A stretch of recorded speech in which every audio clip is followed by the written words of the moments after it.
Congratulations on completing the quiz and the coding challenge. I hope everything went well and you're now super confident that you've fully absorbed everything there is to know about Python variables. So let's have a quick review of this section of the course to make sure that you've gotten absolutely everything before we move on. Firstly and most importantly, you learned that variables are used to store useful pieces of information in your computer programs. Variables are like boxes, and each variable has a name and also has a value stored inside of it. We give variables values and names using the assignment operator, which in Python is just an equals sign.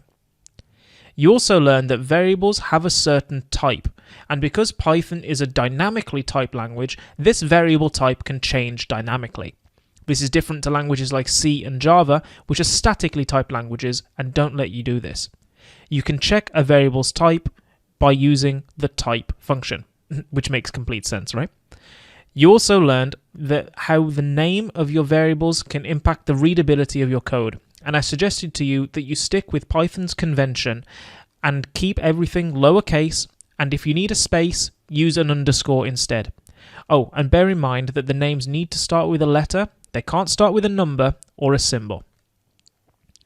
After that, you applied your knowledge of variables and updated the script we made earlier on in the section to make it more organized and a lot easier to change. And after that, you had a quiz to check your knowledge and you got your first taste of a coding challenge which you passed with flying colours. I mean, wow! What a lot you've covered in just this section alone. Well done! If you've followed all of that, then you're truly a master of Python variables. We're now finished with the variables section of the course and we'll be moving on to using numbers in Python.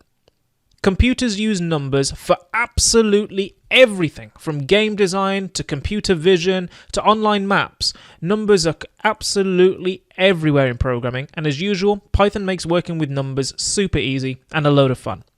So in the next section, we're going to take what we've already learned in this section about variables and combine it with some new knowledge about numbers in order to make our very first project. In that project, we're going to get all magical and make a health potion for a video game character, so you'll definitely want to check that out.